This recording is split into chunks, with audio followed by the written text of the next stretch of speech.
Howdy. Well, if you can't tell, I'm here carving some more fire agate today. Today I'm showing you how I work with dental tools. I like to use dental tools to get most of my work done. And I incorporate that with chopsticks and bamboo skewers in order to knock off some of the excess chalcedony, host rock, clean up the rock preliminary, make it a lot easier to work in the long run. So, one thing I like to do is I like to soak the rocks at least overnight.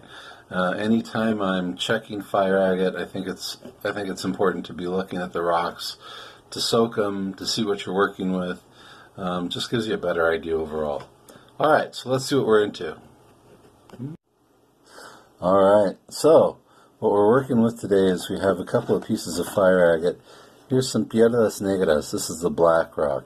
This is one of the most notoriously difficult to work with, notoriously difficult to find color in, and as you can see, you'll see some flashes of color already showing up. This is very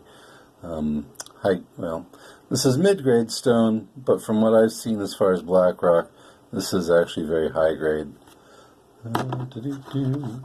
So I've done quite a bit of work already, and you can see I've already started to expose some of that color. I'm removing some of this rock, clearing that up. Okie dokie. Alright, go ahead and pretend that you saw some cool special effects. And now we're back. Let's see, so dental tools.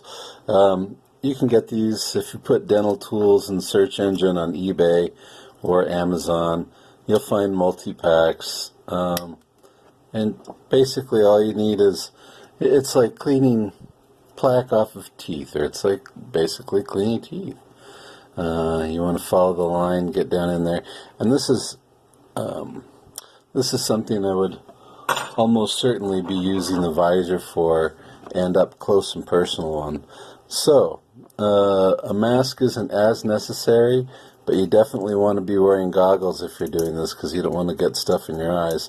And it doesn't hurt to use a mask either, that way you don't actually wind up with some errant mud or rock in your mouth. That's just unpleasant. And you just want to keep working the area, and you're only going to get a fraction of a millimeter at a time. But the nice thing is, with this bit, I'm not really going to dig into the rock at all. I'm not going to break through that surface.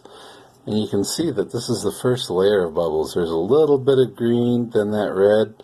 When I'm working, I would want to work to this red, sand and polish down until the final color was green.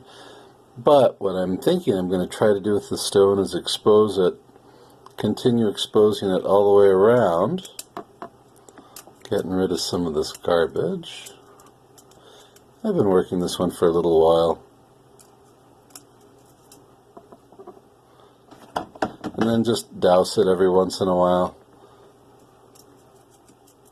Keep the rock wet and all this stuff will flake off a lot easier.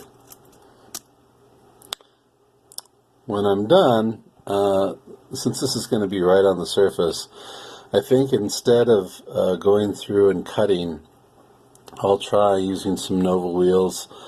Some Nova points or some diathin wheels or Diaflex wheels, but just fine, just to remove any blemishes that are still there. I don't want to leave any tool marks, so I'm going to just leave it where it is and then trim it up and polish it out with a soft bristle brush and some polish. 14,000, then 50,000.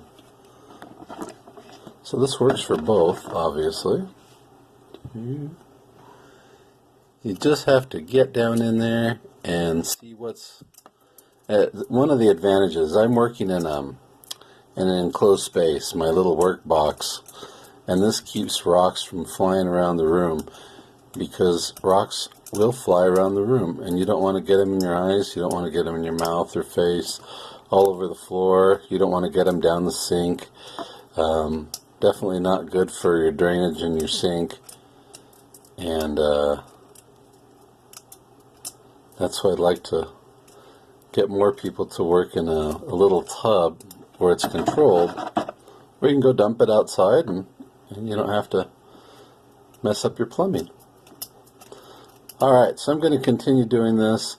I'm going to continue going over, exposing this, and when I've exposed some more of this black rock, I think that's what my next video is going to be, is how to cut this piedras negras or the black rock. So thanks for watching Mark's Minerals videos. I really appreciate it. Thank you to all to those who subscribed and liked Thank you to all those who have taken the time to like and subscribe to my page. I really appreciate it. You have a fantastic evening, and I'll talk to you soon. Bye.